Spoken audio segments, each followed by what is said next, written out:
Hi everybody, my name's Melinda Gallant and I am here to bring you another CAPE Conversations.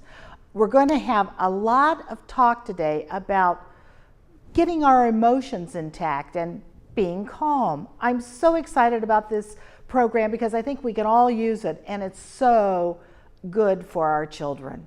So come along, let's have another CAPE Conversation.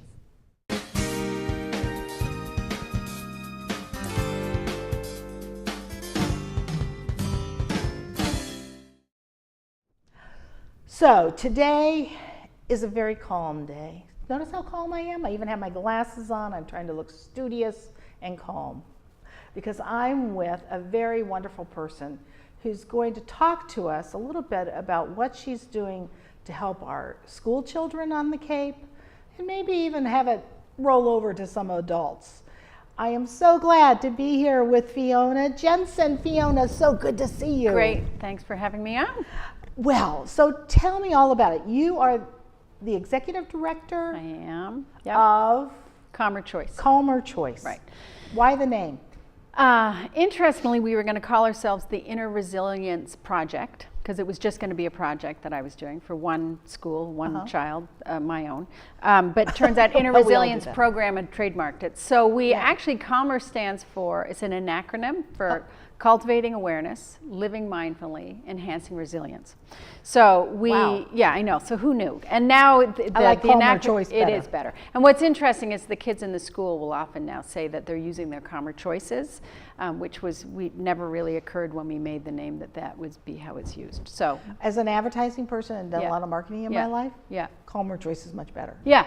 See, there you go. Good. That's good. Wise decision. Yeah, that's right. That's right. So tell me exactly what it is you do in the school systems. You know, and then we'll get to some things that might have been people thought were controversial. So basically, we do a couple of different things in the school. So the first thing we started doing was teaching actually in the classroom. So we go into a classroom, if you were a second grade teacher, and I have an amazing band of instructors. We have 14 trained instructors now on the Cape that work for Calmer Choice.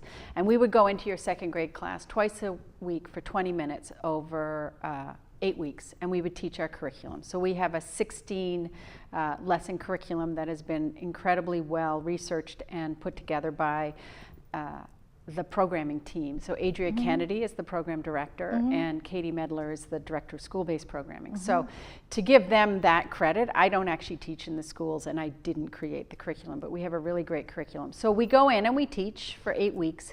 And the classroom teacher is in the room and we ask the teacher to participate because it's good for teachers as it is for children. And then we leave, and we leave behind some exercises that the teachers can keep doing themselves. So tools for them, absolutely. And then, but the other piece that we do, and we knew this, so we started in 2010, and we knew at the beginning that we needed a way to have the schools own the program. And so the other piece is, so we teach children in the school with our own instructors, but now we're teaching teachers or adjustment counselors in school districts to be able to teach what we teach. So we teach children, and then we teach teachers to teach what we teach. And then the third component, and this is new, but we're beginning to do it this year, we just hired a part-time community-based program person, is to actually do programming in the community. So with adults and with the 19,000 children that we don't actually have access to because we're not in their schools. All right, so exactly what do we teach? So we teach, it's a combination of brain science, mindful awareness training, which is paying attention on purpose in a specific way, and health and wellness. So that's all wrapped up in our program. And then we teach, the health and wellness piece is about gratitude and kindness and compassion and perspective taking, and nowadays. We all can use that, which is why this is a program that works just as well with 4-year-olds as it does with 54-year-olds. And so we start off with teaching children specifically paying attention, and we teach them initially paying attention on purpose to sound. And the reason we do that is because part of what we're doing is teaching the children about their mind and their brain and how it works, and how you can, if I'm asking you to pay attention to sound, you'll find within moments you're thinking, and then you come back to your sound. And as it turns out, and they've done now fMRI scans, that ability to come back is an actual part of the brain that can be strengthened. And so it's all about, really in the long run, it's teaching children about self-regulation and self-control, their ability within themselves to be able to do that. And we have this series of lessons, again, that Adria and Katie have put together, that one feeds into the other.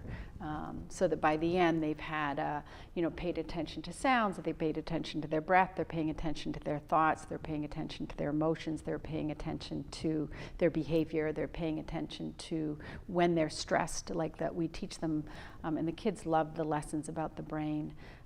We teach them about the fight, flight, freeze response and what happens in the brain when that happens, so that when they are in that stressed out phase, they know what they can do. We've given them skills and strategies to help with that. So does this, okay, so you've got a second grader prior to taking this little 20-minute course, and then, over time. Try over time using it, maybe bringing it from school to home. Yep. So you have a second grader before this who, up until this time, would throw tantrums, would get mad, would get whatever. Yep. This teaches them to calm themselves? Sometimes it's the calmness that comes. So this is a perfect example. We have a parent who had a child who was in 3rd grade, actually, in one of the schools in Dennis. And it was winter, and she wanted him to put his coat on, and he had struggled with his own anger management, things like that, and he was like refusing to put his coat on, and they were getting into it. Well, but we all have kids that do things and like all of that. a sudden, he stopped, and he went into his room, and a few minutes later, he came out, and she said, and he put on his snowsuit, and she said, well, what just happened? And he said, well, my amygdala was firing off, and I had no access to my prefrontal cortex, and so I needed to go practice my mindfulness, and now I'm fine. He actually said that, and she said, oh, and I mean, she didn't know what an amygdala was, or but that's that what we teach is empowering to the children, because no child actually likes being out of control, and oftentimes feel that they're bad because they're out of control. And this just sort of distinguishes between, I am, even as adults. I mean, have you ever had a time where you've said something and you wished you hadn't said it? Oh, sure. You want to take those words take right it back. in. Oh my God, please. And so this is all about when you're triggered, this is the behavior that might happen. And what if you could interrupt that? What if you could create this space so that there's the awareness, so that you're not on autopilot? We talk a lot about, it's that whole thing of like, how often have you driven to work and actually not known? Remember the trip, right? Like it's just what happens. I used to drive to Mashpee. For 16 years, I drove to Mashpee every day to work. Yeah. And sometimes, because I had kids in school, I'd go back and forth 3 or 4 times a day, because for whatever reason. Yeah. And I probably 4 out of 5 times, I wouldn't even know where I was. Right. Until I got there. Right. And that's what happens as human beings, and it's a good thing that we can do a lot of things on autopilot, but what if we could be aware of when we're on autopilot and then choose? And what's interesting is the research that is coming out on when you're on autopilot, you're less happy than when you're focused. Even if you're focused on something that really isn't a great fun task, there's this sense of well-being that comes from being focused rather than scattered. And I think in this day and age, a lot of us are scattered because our attention is being pulled in so many directions, and that is then filtering down to the children. Well, it's interesting because I teach a course at Katuitt Center for the Arts, which we just had. You don't live far from there, and David Keene, the executive director, a great guy.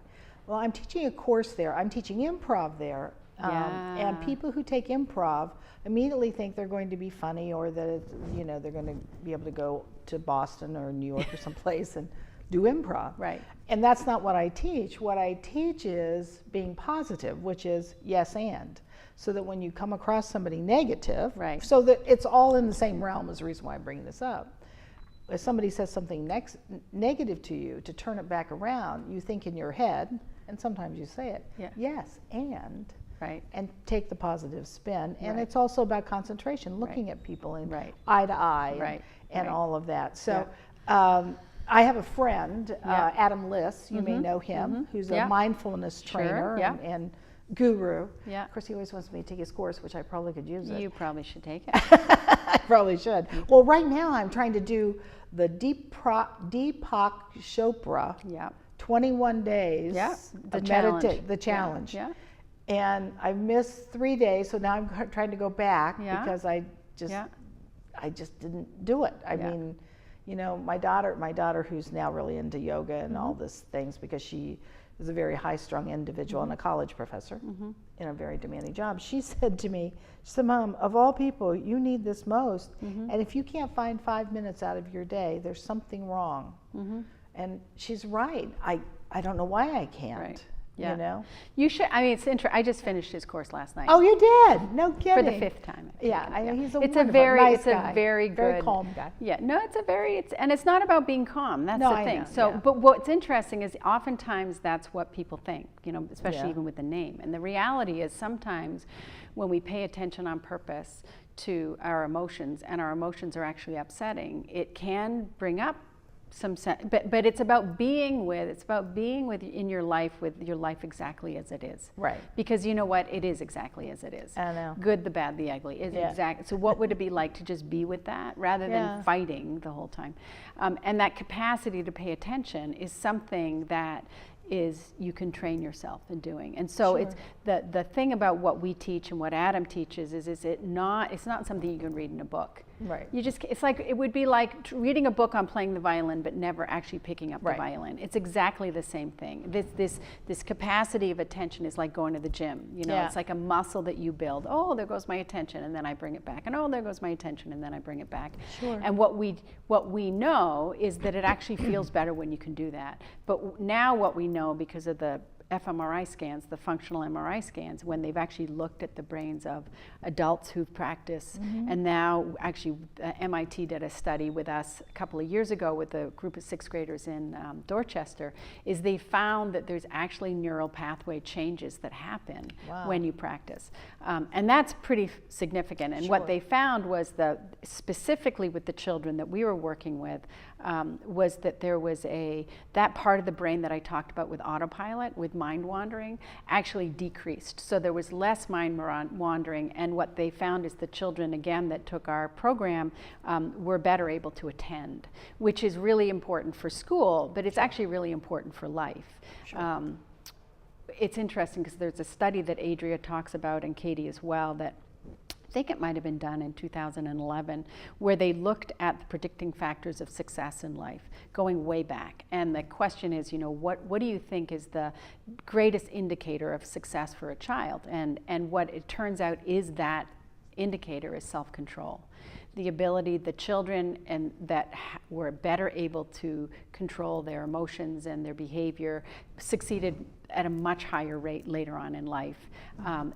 Even, you know, from where you were brought up and your education and your financial status and your, you know, color of your skin, it was that ability to be able to self-regulate. And that's really what we're teaching in the schools, is that ability to regulate yourself. So that little boy with the snowsuit, you know, we could have given him time out. Right. But there wouldn't have been He any. wouldn't know what to he do wouldn't with have, right? it. Well, you know, then he would have been he would have eventually settled down. But he actually, on his own, without anybody telling him, understood that, wow, my amygdala is firing off, and that's why I'm like losing it. And he's in 3rd grade. Right. And if I just do these 5 things that I've learned in Calmer Choice, then I can come out and put my suit. It's like it's over. Like it's over. So a while ago, Yep. and we need to talk about this, I think, because I think there's a misunderstanding about things. Yep. There was a controversy about Yeah. Calmer Choice, which I never could understand for the life Yeah. of me. So And I don't know whether it was about Calmer Choice or it was just the thought of some kids doing meditation in a well, class. so I don't know here's what the it thing. was. Right, it was never back in understood it. 2016, and the reality is in public schools in North America, there is the First Amendment, which means there's no Right. religion taught in schools, right? Right. So imagine that you are a mom with a Right. worldview that you're purposefully sending your child to public school because Right. you really you want to be in charge of your child's Right. religious education. And then you find out that they are teaching mindfulness in the schools. And you Google mindfulness and you find It comes Buddhism, up. right? And so there was an immediate, as any mom might have that is concerned, she had a reaction. And over a period of time, we were able to, so that she came after the schools saying that there was religions being taught in the schools. And so we actually really took a very serious look at what we taught. Well, I can imagine. And we've always been secular. We've always known it's needed to be secular. We teach mindful awareness. We teach brain science. We teach health and wellness. It is embedded in our curriculum. We've researched it with Yale and Tufts and MIT. And we actually went out and we sat down with some very conservative Christian pastors on the Cape, and actually even a couple of scholars off Cape, and we sent them our curriculum and said, listen, take a look at what we're teaching. Is there religion? Is there anything in here? Like, is there something in here that we're teaching that we shouldn't be teaching, where we're crossing the line? And there was a small amount of languaging that we changed, but overall, it's the same program. And Right. so what ended up happening was she actually found a conservative biblical Christian law firm out in California, which was fine. And they came after a district saying that they needed to cease and desist training, teaching Calmer Choice. In the end, the parent, I think, realized that what we were teaching is still not something she wants for her children, and she opts her children out, which has always been a possibility. Sure. Always has been. And we actually have become experts on teaching secular mindfulness in education.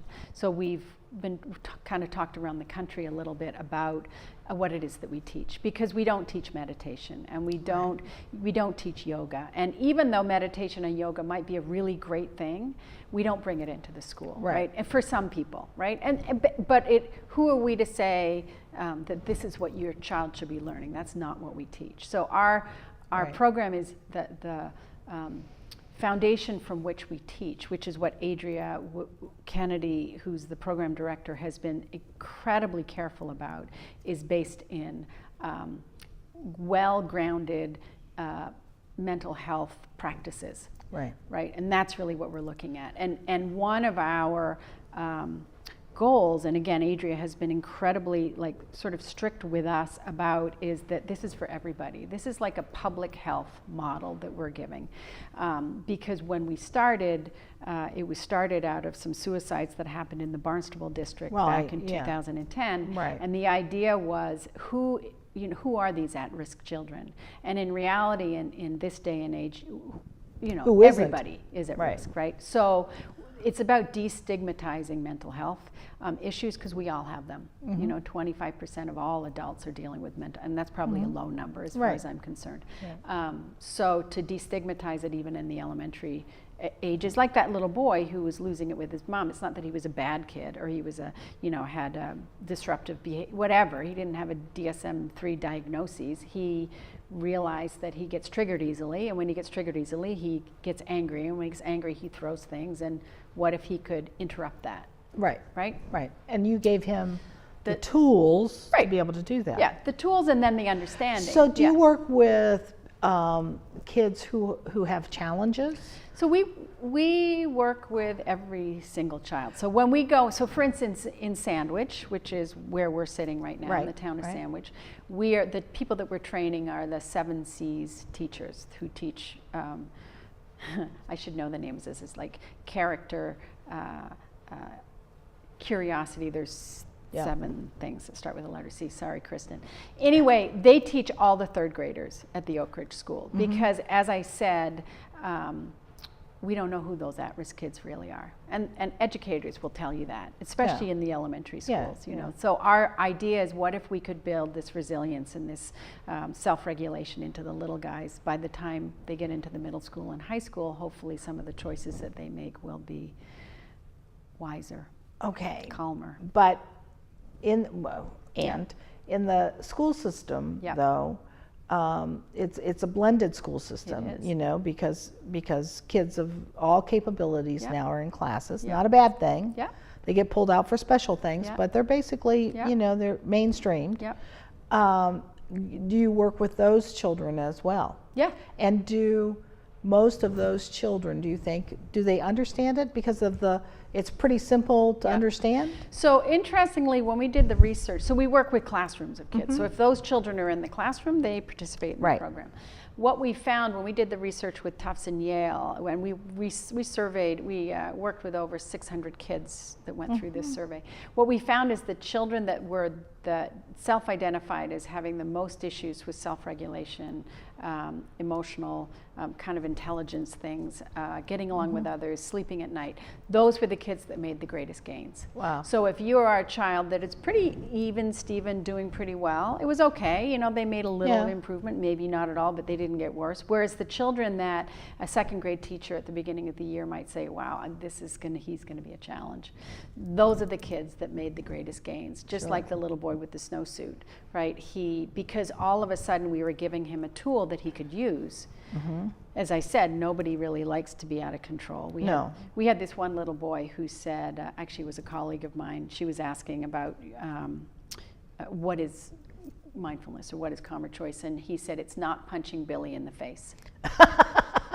No, that's pretty basic. Yeah, that's so perfect. you might want to. Yeah, you might be angry. Right. There's a lot of people you want to punch in the Right. face. Exactly. Well, and even for us adults, it's like, you know, the road rage thing. It's like, you know, you get triggered, and then all of a sudden, if you don't know that you can create that space, and in that space is our freedom, in that space is choice, then you're just going to punch Billy in the face. Or you're just going to give the guy the finger on. I mean, you know, whatever you wrote, or whatever it is. Stop and take out your gun and shoot him. Sadly, yeah. Yeah, but that's true, though. Yeah, I know. It's crazy. So I'm sorry, I interrupted you. No, that's all right. So again, it's really what we're teaching is that ability to come out of autopilot and to create that space so you can choose, you can respond rather than react, and that those sort of. What's interesting is when I started this organization, or when we did, it was really, what I was looking at was a group of kids that were really dysregulated. That was my daughter and a bunch of her friends, and it was all related around the opiate epidemic, and their friends were using, and somebody was killed, and it was just like a very dysregulated group of kids.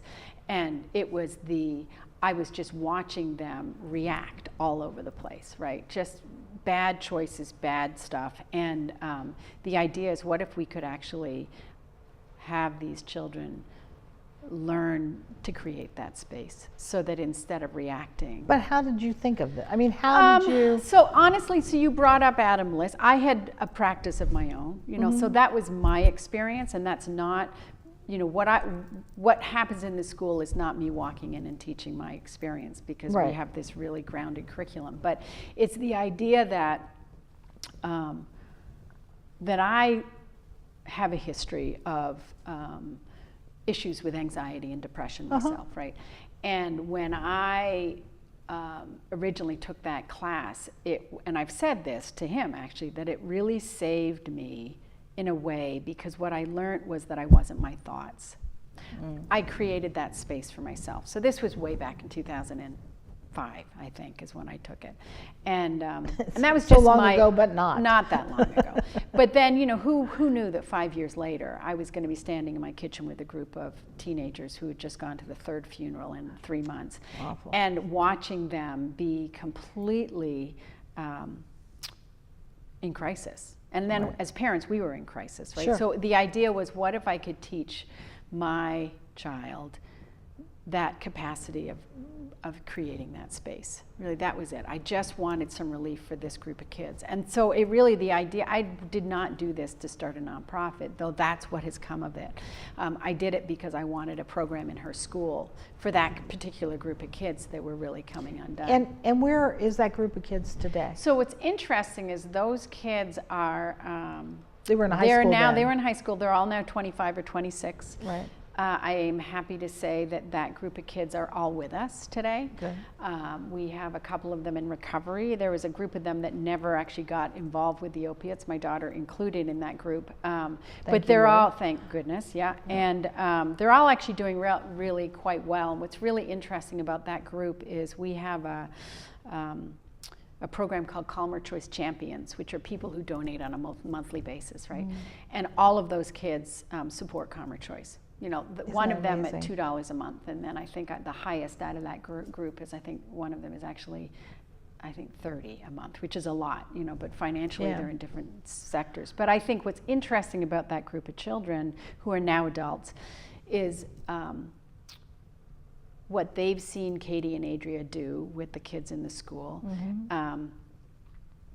is actually paying attention to them. Like somebody watched that we were struggling, like that group, and actually went out and did something. So Katie, Adria, and myself, the board at Calmer Choice took it seriously enough that we thought, you know what,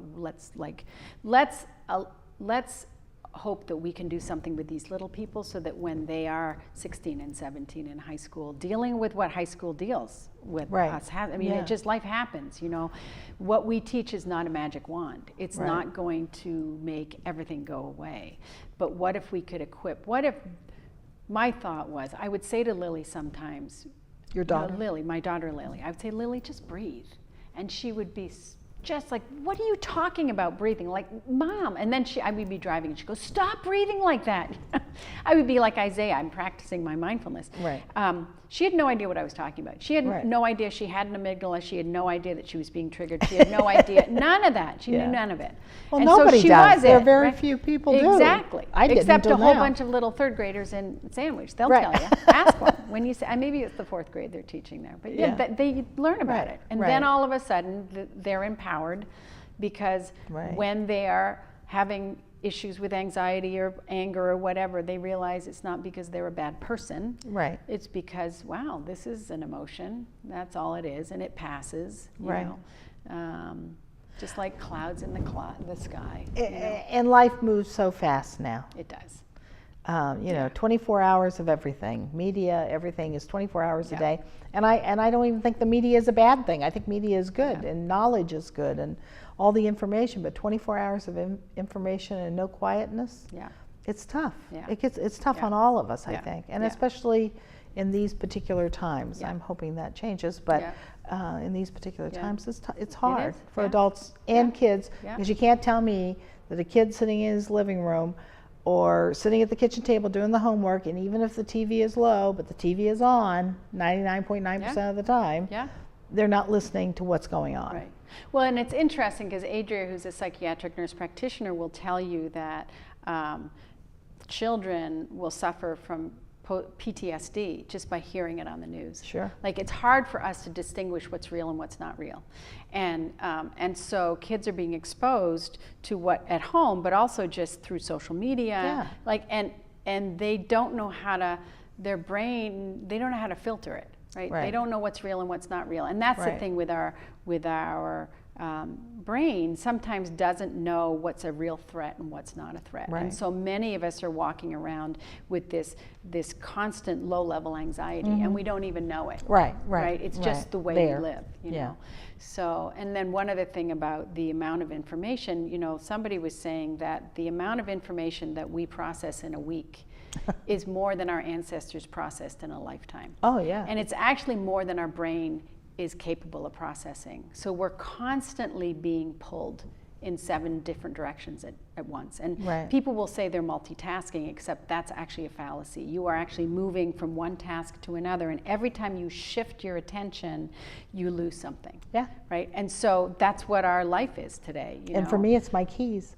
Oh, no.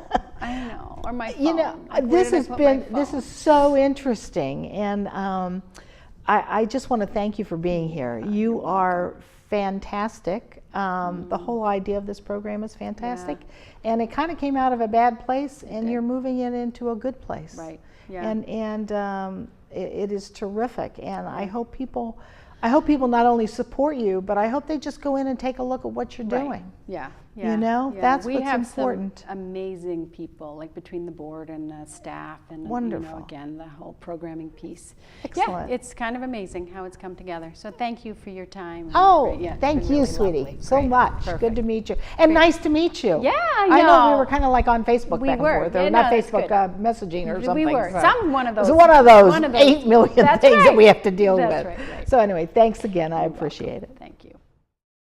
Wasn't Fiona Jensen just terrific?